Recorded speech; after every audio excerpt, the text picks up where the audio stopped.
আজ বানাবো নুডলস দিয়ে খুব মজাদার একটা নাস্তাটা তৈরি করা একদম ইজি। তাহলে চলুন দেখা যাক রেসিপিটা। চুলায় আমি একটা প্যান বসিয়ে দিয়েছি 1 কাপের মতো পানি। এর ভিতরে আমি 2 প্যাকেট নুডলস দিয়ে দিব।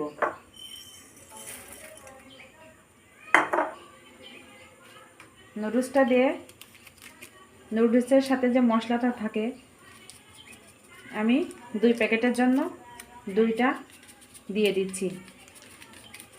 দিয়ে এটা আমি খুব ভালোভাবে একটু মিক্সড করে নিচ্ছি পানির সাথে।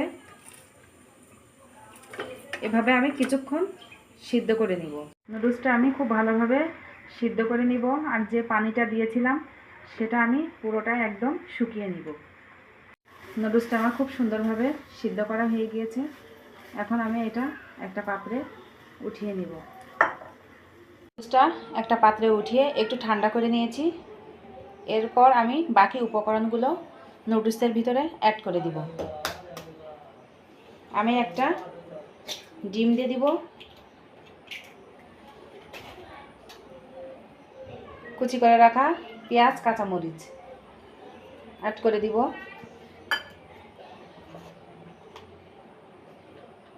1 চা চামচ লাল মরিচের গুঁড়া আর 1 চা চামচ জিরার গুঁড়া।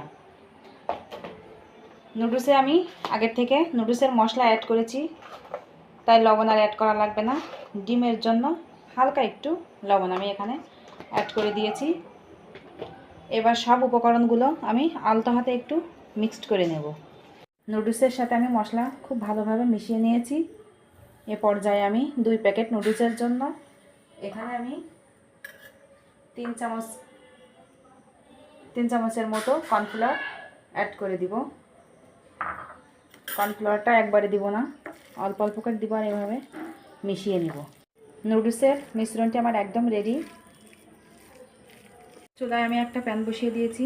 প্যানটাকে ভালোভাবে গরম করে এবার দিয়ে দিব পরিমাণ মতো তেল। এখানে খুব বেশি তেলের দরকার নেই।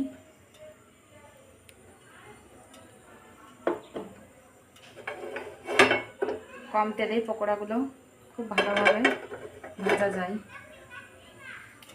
এটা আমার গরম হয়ে গিয়েছে। এখন আমি তেলের ভিতরে এভাবে পকোড়াগুলো দিয়ে দিব। পকোড়াগুলো আমি একদম কম আঁচে ভেজে নিব। যেহেতু আমি এখানে তেলের পরিমাণটা কম দিয়েছি তাই কম আঁচেই ভেজে নিব।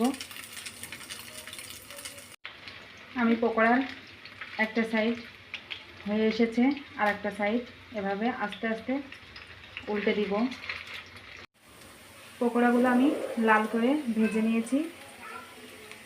এবার আমি একটা বাটিতে উঠিয়ে নিচ্ছি। বাকি পকোড়াগুলোও আমি সেমভাবে ভেজে নেব। আমার নাস্তাগুলো একদম রেডি।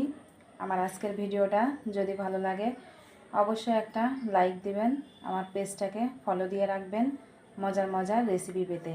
সবাই ভালো থাকবেন, সুস্থ থাকবেন।